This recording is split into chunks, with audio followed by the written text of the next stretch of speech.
Welcome to the only daily podcast focusing on compliance news of the day. Each morning, start your day with a cup of coffee and Tom Fox, the voice of compliance, to hear about 4 of the top compliance, corruption, or leadership stories you will need to start your day.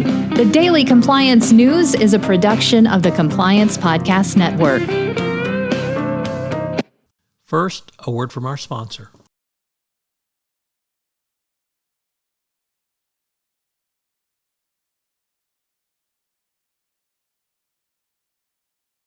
What is Leica? Leica makes your entire compliance process simple. Leica goes beyond integrations. Their platform connects to your everyday applications and applies actual human expertise to robust software that powers your compliance. Leica easily connects to your applications and instantly creates tailored policies based on your business. Then, compliance experts guide you through automated workflows designed to help you conquer certifications like SOC 2, HIPAA, and GDPR. Leica is the only compliance platform that offers a true integrated audit solution. No more messy spreadsheets, miscellaneous audit documents. Their team of experts manages your audit from beginning to end. Leica is more than just one solution. It maintains 100% confidence in your compliance program with custom monitors and alerts. As the compliance evangelist, I certainly understand the complexities around compliance, particularly around SOC 2, HIPAA, and GDPR. It's hard to unpack requirements when you may not know what they are within your budget and your growth stage. Leica is the solution for you. Listeners to this podcast get 20% off when you join. Visit heyleica.com/compliance to get their exclusive deal. That's HEYLAIKA.com/compliance to request a demo and get 20% off when you sign up with Leica.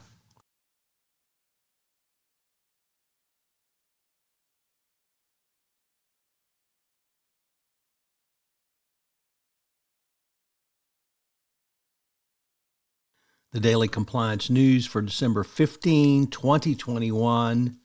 The China Professors and Spying Edition. We begin with that story from the Wall Street Journal as Harvard professor Charles Lieber goes on trial on charges of lying about his ties to China.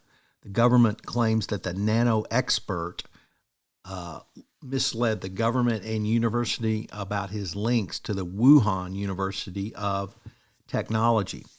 This is a very rare trial, and it's going to test the government's policy of U.S.-China collaborations after a similar case ended in an acquittal last year. He's pled not guilty and to related tax charges, and his lawyers have argued he didn't mean to mislead anyone about his affiliations. Prosecutors allege that he was paid up to $50,000 a month to work at Wuhan advising students, and that this information was not appropriately disclosed. Next up, from the Wall Street Journal, Risk and Compliance Journal, Dylan Tokar reporting, the British bank Nat-West was fined $351 million for, quote, overlooking, end quote, money laundering risks posed by a client. Cash deposits by gold dealer Fowler Oilfield arrived in black garbage bags bursting from the weight, according to the sentencing memorandum. So, just a little oopsie from Nat-West. Also from the Wall Street Journal, Risk and Compliance Journal, this time Richard Vandeford reporting that yet another son of former Panamanian President Ricardo Martinelli has pled guilty in the Odebrecht, or rather the fallout from the Odebrecht scheme.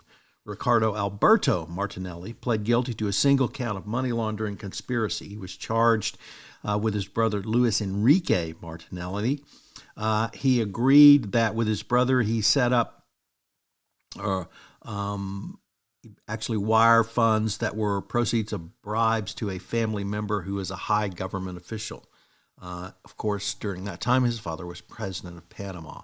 No word on who that high government official is.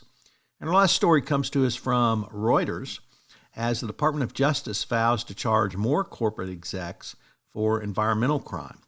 The DOJ's top environmental lawyer, Todd Kim, wants to emphasize prosecution of individuals, according to prepared remarks. Only individuals can go to jail. Really nothing new there. But if the DOJ actually began to prosecute executives around this might also might be something relatively new, at least if it's a high corporate executive, and it would certainly get the attention of corporate execs. So we will wait and see if this DOJ initiative moves forward as well. But if you're an exec, be careful out there. The Daily Compliance News is a production of the Compliance Podcast Network and a proud member of C-Suite Radio. Thanks so much for listening. I hope you'll join me again tomorrow.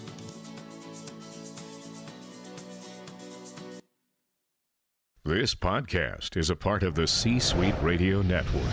For more top business podcasts, visit c-suiteradio.com.